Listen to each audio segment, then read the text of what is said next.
Chapter 5 of Forgotten Treasure. The next morning, Jody and Brian picked up their bicycles at the museum. They looked around to see if anyone suspicious was watching them. Then they took an old dirt road out of town. Soon they saw the old stone house in the distance.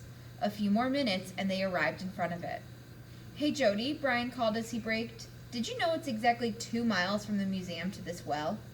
"No, how do you know?" "I measured the distance on my new odometer," he said, pointing to the small black gadget on his handlebars.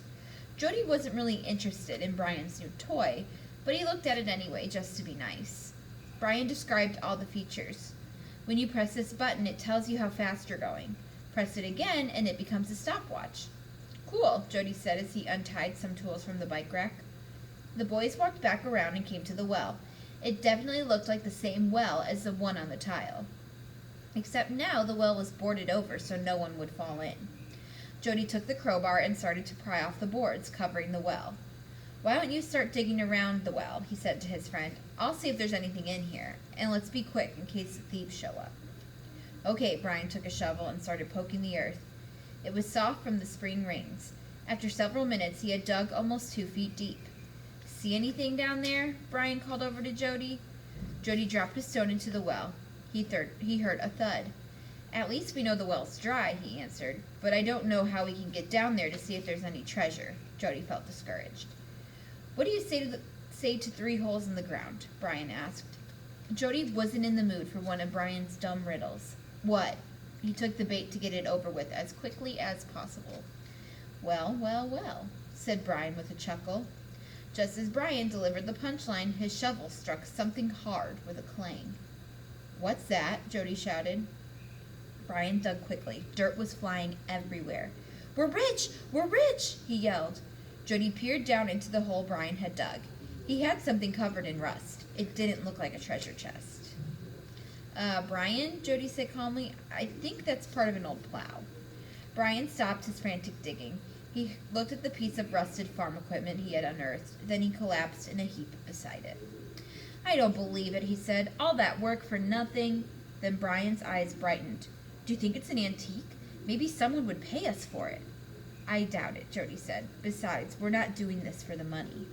"We're not? Speak for yourself," answered Brian.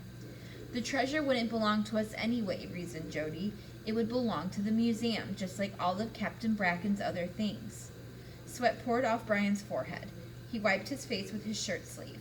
"If you're not doing this for the money, why are you doing it?" Jody was silent for a moment.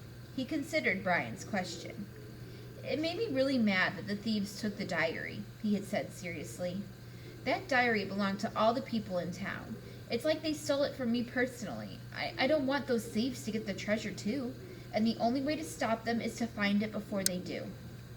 "I can dig that," Brian said as he poked his shovel into the ground. "Get it? Dig that?"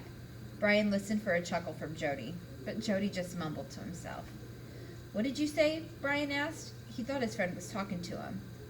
"Oh, I was just reciting the poem again. I'm trying to figure out the last 4 lines. I sailed too far, till once returned, find peace in shades where fires burn." "Why do you think every line has to be so meaningful?" sighed Brian. "Maybe Bracken was a frustrated poet.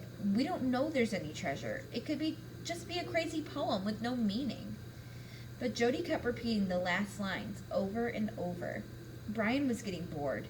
"If you're going to sit here all day, I'm going for a bike ride. I'll be back later to see if you've driven yourself crazy."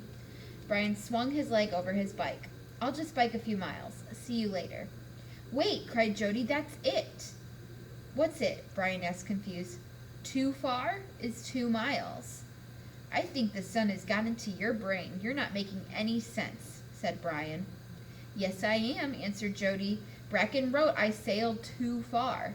Maybe he's referring to the 2 miles from his house to the well. The next line is till once returned. That means we should go back 1 mile to find the treasure."